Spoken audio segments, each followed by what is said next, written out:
The all-new Isuzu MU-X has finally landed in the country, and after featuring the top-spec LSE 4x4, we now have the lower variant, the LSE 4x2. Will this 4x2 trim make more sense than the top-spec 4x4? It's time for us to find out. Let's do this!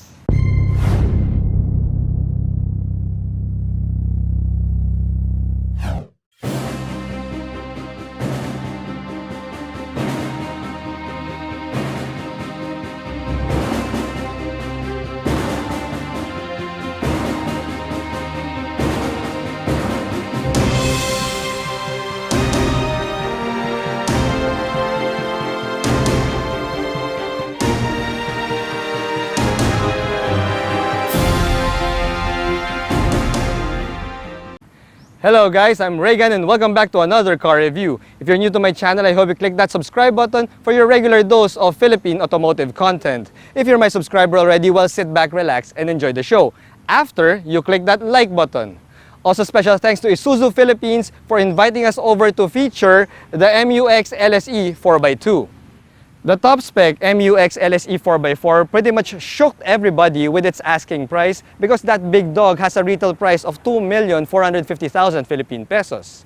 However, for those who are considering the MU-X but don't really need that 4x4 capability, Isuzu Philippines gave us this lower trim, which is the MU-X LSE 4x2, and it has a lower retail price of only 2,100,000 Philippine pesos. Now that puts it right smack in the middle of the 4x2 variant of the Toyota Fortuner LTD and the recently launched Nissan Terra VL 4x2. Now the good thing here is Isuzu Philippines gave this MU-X LSE 4x2 trim with the same safety features, cabin amenities, and tech upgrades that can be found in the top-spec MU-X 4x4. But you are getting 350,000 Philippine pesos worth of savings. As I said, this MU-X LSE 4x2 gets the same level of kit that can be found in the top-spec 4x4. As such, we get a full LED lighting system here from the LED DRLs, LED headlights, and even LED fog lights. Now, the design of the front grille is similar to the top-spec MU-X LSE 4x4, which means that we don't get those fangs that we first saw in the Isuzu D-Max. Now, that gives this MU-X a more premium and classy vibe. The similarities with the 4x4 continues on with the side. We get the same traditional greenhouse layout here, and if you'll notice, this LSE 4x2 doesn't get too much chrome as well. Now, the power folding side mirrors with LED turn signals are painted in the body color, and even the door handles are now in body color instead of chrome. Now, when you look at the wheels and tires, we get the same setup as the top-spec 4x4. These are 20-inch alloy wheels, and they're wrapped in 265/50 R20 tires. Behind these wheels, we get the same premium mechanical bits that we first saw in the MU-X LSE 4x4. The brakes are 4-wheel ventilated disc brakes, and for your suspension, you have a double wishbone setup in the front and an independent 5-link rear suspension at the back. Now, the ground clearance stands at 235 millimeters, while its flood wading capacity is at a healthy 800 millimeters, making this Isuzu MU-X one of the best trucks when it comes to flood wading capacity. The rear end also gets the same treatment as the top-spec MU-X LSE 4x4. We get the same smoked out and slim LED taillights here that are worlds better than the previous generation MU-X. We also have a power liftgate here. So even if you're just getting the 4x2 variant, you still get a power liftgate. Now, as you can see, I have a golf bag right there, and in my video of the MU-X LSE 4x4, I showed you the SUV's cargo capacity in terms of luggage, but now I'm showing it to you in terms of golf bags. So as you can see, we have a full-size cart bag right here, and the cargo space, the trunk space of the MU-X can easily swallow that cart bag, that golf cart bag. And so that means that if you're golfing, let's say with your buddies, you could just pile on all of your golf bags here, and the Isuzu MU-X LSE 4x2 can easily swallow all of your golf bags.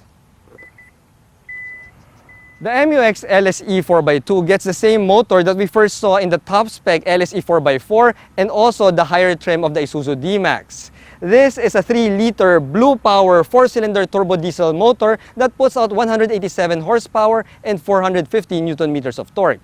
Now the power is sent to the rear wheels via a 6-speed automatic transmission.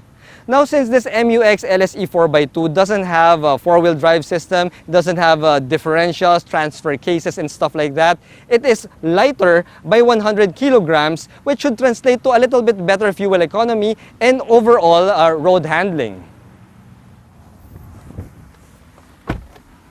The cockpit area of the MU-X LSE 4x2 is exactly the same. It's an exact replica to the cabin of the MU-X LSE 4x4, except, well, we don't get that 4x4 rotary knob right here on your center stack. However, the good thing there is, well, you're getting the exact same trim. So you have black leather seats here with white contrast stitching. The driver's seat gets power adjustments, but the passenger seat has to make do with manual adjustments. We also get the same leather material found on the steering wheel. This is premium and plush leather, and we also have buttons here for your adaptive cruise control and also buttons for hands-free connectivity. Now the steering wheel also adjusts for tilt, and it also telescopes, similar to the MU-X LSE 4x4. Now the gauge cluster is also identical. We've got an analog tach and speedo here, and in the middle we have a colored, smallish, not really tiny, but smallish multi-information display in the middle. Now the infotainment system is also a 10.1-inch touchscreen infotainment system with Apple CarPlay, Android Auto, Bluetooth connectivity, and a reverse camera. Now, some of you might be thinking that, this is a 2,100,000 peso car. Why doesn't it have a 360-degree view camera? And the same goes with the top-spec MU-X LSE 4x4. It also doesn't have a 360-degree view camera. So apparently for Isuzu, you just ask any real man, a real man who drives real trucks. And it turns out that real men don't need a 360-degree view camera. These seasoned drivers, they can drive without a 360-degree view camera. I'm just kidding, guys. No, but seriously, it turns out that you don't really need the 360-degree view camera that much, so that's why we only have a reverse camera here. Now, when you go down to the climate control system, we have here a dual-zone automatic climate control system. And yeah, guys, honestly, it's like I'm repeating the script for my MU-X LSE 4x4 cabin area. Nothing here is different.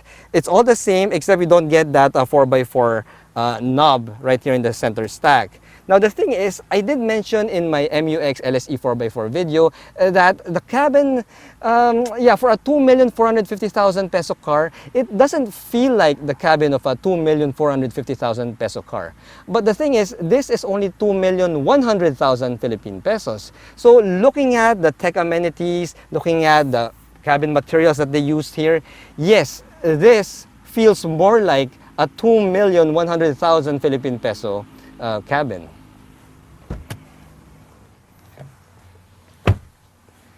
The back seat of the MU-X LSE 4x2 is identical to the MU-X LSE 4x4, and as such you get a decent amount of space here, guys. At 5'6", I got around 6 inches worth of knee room here and a good 4 or 5 inches of headroom.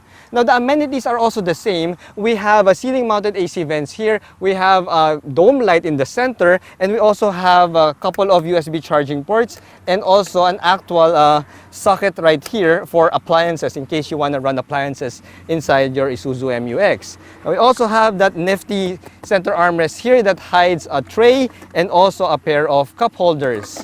So I won't also show you guys the third row seats anymore. If you want to know my impressions on the third row seats, you can watch my video of the MU-X LSE 4x4 and check it out there. But right now, we are going to take this LSE 4x2 out for a quick spin to see how it differentiates from the 4x4.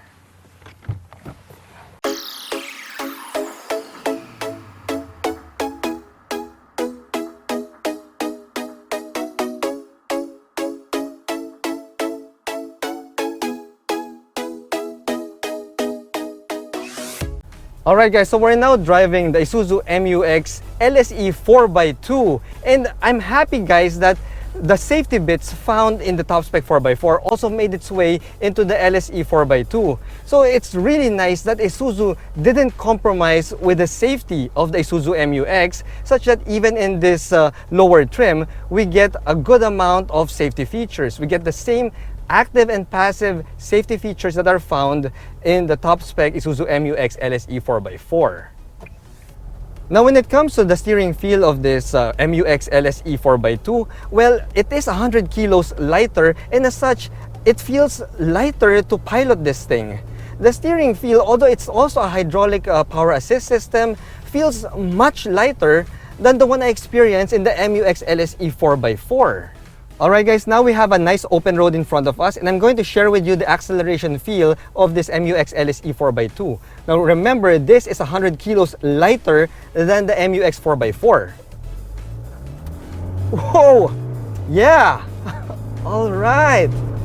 Yeah, see, because of that lighter weight, because we are not carrying an additional 100 kilograms, well, this 4x2 MU-X feels so much lighter and can accelerate quickly. Actually, it accelerates quicker than the MU-X 4x4. It's crazy. Now, when we go into this corner, as you can see, I'm taking this corner at a faster clip, and because of that lighter weight, we can negotiate corners much easier in this 4x2 variant. Now, another thing that I like about the Isuzu MU-X is the braking feel. The brakes are well modulated, and they got a good amount of stopping power to them owing to that four-wheel ventilated disc brakes. See, I'm going to share with you a braking test right now. And brake. Wow! All my stuff flew out.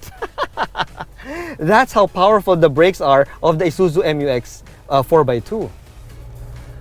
Overall guys, well, if you are going to spend like majority of your time on the tarmac and wouldn't really need that 4x4 setup, this MU-X LSE 4x2 is the real deal, guys. I mean, it's crazy. We're getting top level, top shelf levels of safety features, amenities inside, plus you're getting the same, that same power output from your diesel motor. I mean, wow. This thing is probably the best deal in the entire all-new MU-X lineup. I love cars with a four-wheel drive capability, but I love money even more. And for 350,000 pesos less, this MU-X LSE 4x2 offers the same level of kit, features, and safety that can be found in the top-spec 4x4. It has the makings of what will become the best seller in the entire MU-X lineup, because majority of MU-X owners would probably spend most of their time on the road anyway. As such, this Isuzu MU-X LSE 4x2 presents a truly compelling proposition. Thanks for watching.